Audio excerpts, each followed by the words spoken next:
में ज्यादा है। The number of all possible matrices of order 3 by 3 है विथ एंट्री 0 और 1 इच। ठीक है, चलिए इसको सॉल्व करते हैं। देखिए है क्या, तो हम बोले थे एक एग्जाम्पल के थ्रू पहले इसको हम समझाते हैं।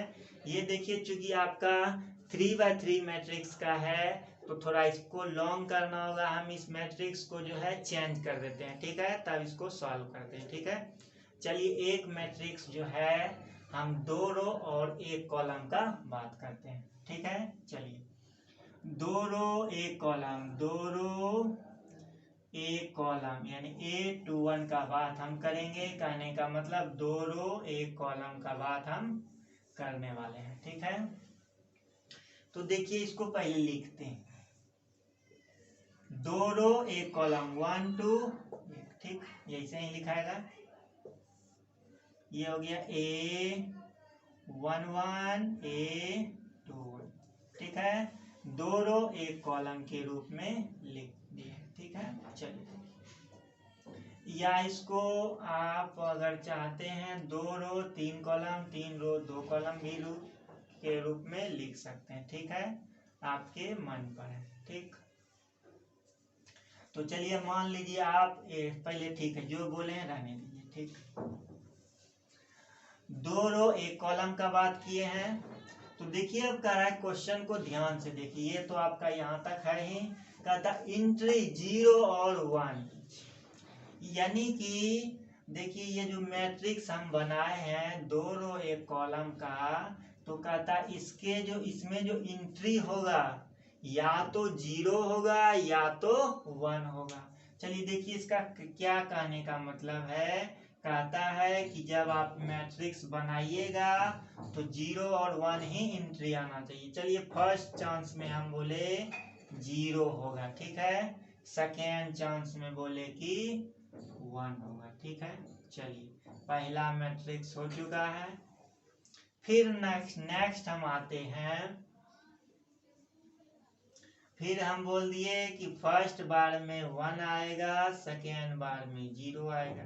ठीक है, ये हो सकता है आपका, यानी कहने का मतलब हो गया कि देखिए ध्यान दीजिए, एक बार में हम क्या बोले, 0 हो सकता है 1 हो सकता है, फिर 1 हो सकता है 0 हो सकता है, फिर हम बोलेंगे नहीं कि दोनों चांस में 0 ही होगा, दोनों एंट्री में क्या होगा 0 0 होगा। ठीक, फिर नेक्स्ट कोई बोला कि नहीं दोनों चांस में 1 1 ही भरिए। ठीक है, इस तरह देखिए आपका 4 हो गया, 1 2 3 4। इसी तरह कह रहा है कि जब हम छोटे मैट्रिक्स का बात किए तो देखिए किस फॉर्म पर सज रहा है। ठीक है, अब कहता है 3 by 3, चूंकि ये बड़ा हो जाएगा इसलिए हम छोटे टर्म को लेकर बता रहे हैं। ठीक है, तो कहता है कि 2 by 1 मतलब 2 रो 1 कॉलम से एक मैट्रिक्स बनाइए।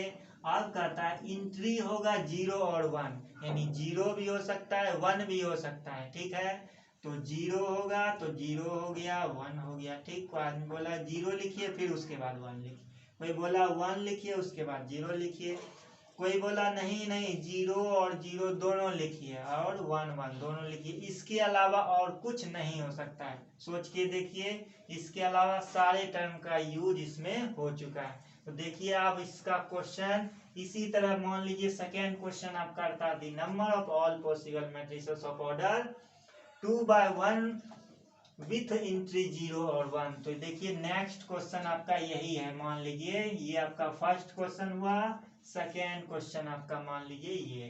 ठीक है, उसमें क्या बोल देगा 2 रो 1 कॉलम का है। ठीक है, तो देखिए A11 को हम अरेंज कर सकते हैं, A11 को अरेंज कर सकते हैं, अरेंज्ड इन कितने प्रोसेस से, इसको हम दो प्रोसेस से कर सकते हैं, टू वेज से इसको कर सकते हैं, दो तरीके से इसको सजा सकते हैं इन टू वेज, ठीक है। और इसको हम फिर कर सकते हैं A12 को भी हम अरेंज कर सकते हैं, टू वेज में हम अरेंज कर सकते हैं, ठीक है। इस तरह देखिए आपका टोटल अरेंजमेंट कितना हुआ, टोटल अरेंजमेंट दो वेज इस तरह आपका हो गया 2 गुना 2 इक्वल टू 4 तरह से इसको हम सजा सकते हैं, ठीक है। तो चलिए देखिए इसी तरह हम 10 नंबर को भी कर सकते हैं। देखिए इसमें कह रहा है 3/3 मैट्रिक्स दिया गया है, ठीक है। ये आपका सेकेंड क्वेश्चन का आंसर हुआ। अब देखिए इसमें भी आएगा, मान लीजिए पहला टर्म आपका हो गया A11 A12 पहले तो 3 रो 3 कॉलम बनाना होगा, A22 A21 हो जाएगा, A22 A23 A31 A32 A33, ठीक है। इस तरह 3/3 मैट्रिक्स का हो चुका है। तो इस तरह देखिए आप कैसे जाने, इसमें क्या होगा A11, ठीक है। तो देखिए इसमें छोटा मैट्रिक्स लिए तो किस तरह, छोटा मैट्रिक्स था तो हम पॉसिबल कर लिए, ठीक है। बड़ा है तो थोड़ा उसके लिए सोचना होगा।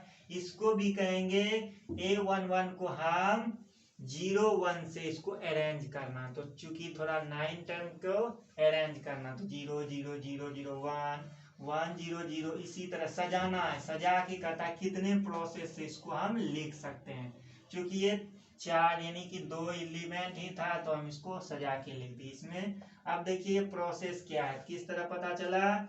A11 को हम अरेंज कर सकते हैं कितने बेस से, 2 बेस से हम अरेंज कर सकते हैं। A12 को भी हम अरेंज करेंगे 2 बेस से। इस तरह ये 9 तक चलता रहेगा, डॉट डॉट कहाँ तक चले जाएगा।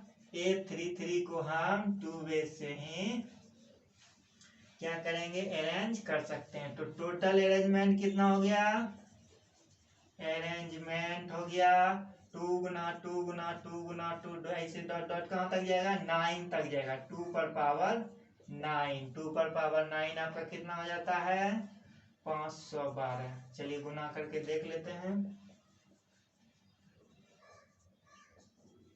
2 2 4 2 6 2 8 1 9, 2 दूनी 4 दूनी 8 दूनी 16 दूनी 32 64 2 दूनी 4 दूनी 8 8 चौक 32 बाकी 3 8 48 3 51 512 अरेंजमेंट होगा। इतना कि 512 तरीके से इसको हम सजा सकते हैं जब आपका 3/3 मैट्रिक्स का होगा, ठीक है। इसी तरह आप नेक्स्ट क्वेश्चन को भी सॉल्व कर सकते हैं, जैसे हम कह देंगे 3/2 मैट्रिक्स, इसी तरह आप इसको सॉल्व कर सकते हैं। A11 को हम 2 तरीके से सजा सकते हैं, A12 को भी तो 2 तरीके से।